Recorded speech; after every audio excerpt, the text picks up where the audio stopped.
بسم اللہ الرحمن الرحیم۔ السلام علیکم ورحمۃ اللہ وبرکاتہ۔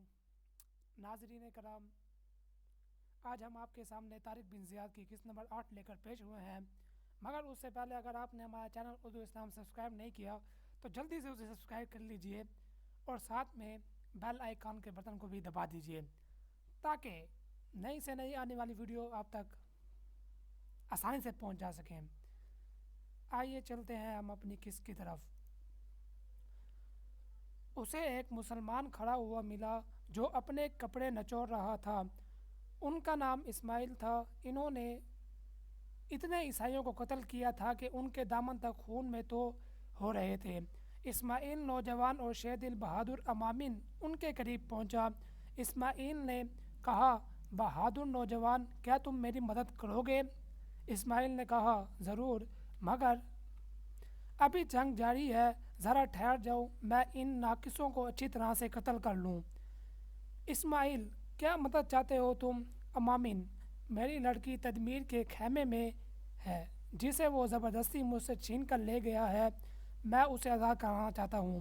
اسماعیل، ابھی ذرا صبر تحمل سے کام لو، جنگ ختم کر لینے دو۔ امامن نے عاجزی سے کہا، یہی موقع ہے، اللہ کے لیے میری مدد کرو، تمہاری اولاد نہیں ہے اس لیے تم باپ کی محبت کا اندازہ نہیں جان کر سکتے۔ دونوں چلے گئے مگر ذرا تیزی سے قدم بڑھا کر وہ عیسائیوں کے خیموں میں پہنچ گئے، پھر اس خیمے پر پہنچے جو سب سے زیادہ شاندار تھا۔ دونوں خیمے کے اندر گھس گئے۔ انہوں نے دیکھا کہ بلقیس ریشم کے مضبوط ڈوروں سے بندھی ہوئی ایک کوچ پر پڑی تھی۔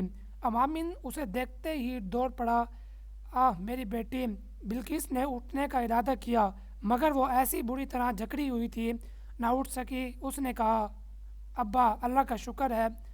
امامن جاتے ہی اس کے اوپر جھک گیا اور محبت بھری آنکھوں سے اسے دیکھنے لگا اور اس کی پیشانی چومنے لگا۔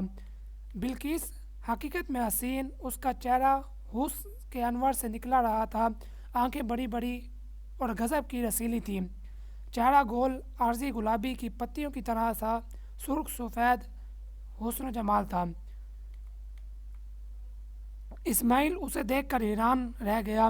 بلقیس نے کہا، ابا مجھے کھول دو، بندشوں سے بڑی تکلیف ہو رہی ہے۔ امامن کے پاس کوئی ہتھیار نہ تھا جس سے کہ آپ کے بند ہاتھ بند کاٹ دیتا۔ اس نے اسماعیل کی جانب دیکھا۔ اسماعیل رشک اور بلقیس کے نظارے میں محور تھا۔ امامن نے کہا، رحم دل نوجوان، اس کی بندش توڑ دو۔ اسماعیل چونکہ وہ بڑے اور تلوار سے ڈوریں کاٹتے شروع کر دیں۔ بلقیس نے ابھی تک اسماعیل کو نہیں دیکھا تھا۔ جو ہی اس کی نظر ان پر پڑی تو وہ حیرت نظیر محبت بڑی آنکھوں سے اسے دیکھنے لگی۔ اسماعیل کے دل پر اس کی اس ادا دل رہائی کا اور بھی اثر ہونے لگا۔ وہ اس کے شکریہ کا جواب تک نہیں دے سکا۔ امامن نے کہا، اب یہاں ٹھہرنا خطرے سے خالی نہیں ہے، لہٰذا آئیے اور جلدی سے نکل چلیں۔ بلقیس نے کہا، ہاں چلتے ہیں ابا جان۔ اب یہ تینوں چلے اور خیمے سے باہر نکلے۔ باہر نکلتے ہی انہیں تدمیر اور 50-60 عیسائی باہر کھڑے ملے۔ تدمیر نے انہیں دیکھتے ہی کہا، اچھا تو تم اس پیکر جمال کو لے جانے چاہ رہے ہو؟ یہ تینوں اتنے عیسائیوں کو دیکھ کر ٹھٹکتے اور ایک دوسرے کو دیکھنے لگے۔ پہلی فتح۔ جس وقت امامن اور اسماعیل عیسائیوں کے خیموں کی طرف چلے تھے، اس وقت جنگ شور و غور سے ہو رہی تھی۔ ہر طرف تلواریں اٹھتی اور جھکتی نظر آ رہی تھیں، خون کی پھوہاریاں برس رہی تھیں، سر کٹ کر گینڈوں کی طرح اچھل رہے تھے اور زمین پر گر رہے تھے۔ اس وقت مسلمان اور عیسائی دونوں اپنی اپنی ہستیوں کو بھولے ہوئے تھے اور نہایت جوش سے، بڑے غیظ و غضب سے بھرے ہوئے لڑ رہے تھے۔ عیسائیوں کو یقین تھا کہ وہ مسلمانوں کو یا تو مار ڈالیں گے یا پس پسا کر دیں گے، مگر اس سے پہلے ان کو کبھی معلوم نہیں تھا کہ مسلمانوں سے مقابلہ نہ ہوا تھا، بلکہ مقابلہ تو درکان انہوں نے کبھی ان کا دیکھا تک نہ تھا۔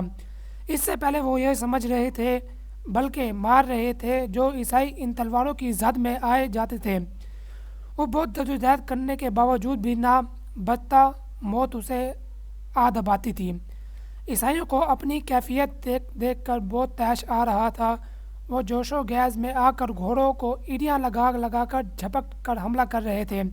ان کی پناہ تلواریں اٹھتی تھیں اور بجلی کی طرح کھونٹتے ہوئے مسلمانوں کے سروں پر جھکتی تھیں، لیکن مجاہدین نہایت اطمینان اور بڑی تجربہ کاری سے ان کو اپنی ڈھالوں پر روک لیتے تھے اور ان کے حملے کو روکتے ہی خود بھی حملہ کر دیتے تھے۔ ان کا ہر حملہ ایسا جان لیوا ہوتا تھا کہ 10-20 عیسائیوں کو آن کی آن میں ختم کر دیتا تھا۔ چونکہ محاذ جنگ دور تک پھیل ہوا تھا، اس لیے دور تک تلواروں کا کھیت اگا ہوا معلوم ہوتا تھا۔ جنگ دوپہر سے پہلے شروع ہوئی تھی اور اب دوپہر کو ڈھلے ہوئے کافی وقت ہو گیا تھا۔ سرفروش بڑی دلیری سے لڑ رہے تھے۔ مسلمان جس جوش و جرأت سے لڑ رہے تھے اس سے معلوم ہوتا تھا کہ یہ وہ چاہتے ہیں کہ جنگ زور کا وقت قضا ہونے سے پہلے ہی ختم ہو جائے، مگر عیسائی بھی کچھ موم کے بنے ہوئے نہ تھے، وہ بھی نہایت دلیری اور بہادری سے لڑ رہے تھے۔ مغیث رومی دائیں طرف والے دستے کو سنبھال رہے تھے اور کمال جوش سے لڑ رہے تھے۔ انہوں نے اس قدر عیسائیوں کو قتل کر ڈالا تھا کہ انہیں شمار ہی نہ کر سکے تھے کہ اور اب بھی وہ تھکے نہیں تھے، برابر اس شد و مت سے حملہ کر رہے تھے اور دشمن کو بھی ہمتاً مصروف نظر آ رہے تھے۔ ان کی خون اشما تلوار جس طرف جھکتی تھی اور جس کے سر پر پڑتی تھی اسے قتل کرتے بغیر نہ چھوڑتی تھی۔ وہ ایک ہاتھ میں ڈھال اور دوسری ہاتھ میں تلوار لے کر بڑی جان بازی سے لڑ رہے تھے۔ عیسائی ان کو غصے بڑی نظروں سے دیکھ رہے تھے کہ کسی طرح انہیں مار ڈالیں، مگر ان کے پاس جانے کی جرأت نہ پڑتی تھی، اور جو قسمت کا مارا ان کے پاس پہنچ بھی جاتا تو وہ قتل ہو کر گر پڑتا۔ عیسائیوں پر ان کا رعب طاری ہو گیا تھا اور ان سے بچنے کے لیے ادھر ادھر دیکھنے لگے، مگر وہ انہیں بچنے بھی نہ دیتے تھے، خود ہی جھپٹ کر اور جوش کر کے حملہ کرتے۔ طارق لشکر کے درمیان میں تھے، وہ بھی بھوکے شیروں کی طرح غنیم پر جا پڑتے تھے۔ یہاں تدمیر بھی موجود تھا اور بڑے جوش و خروش سے لڑ رہا تھا۔ اسے لڑتے ہوئے دیکھ کر عیسائی پوری قوت سے لڑ رہے تھے۔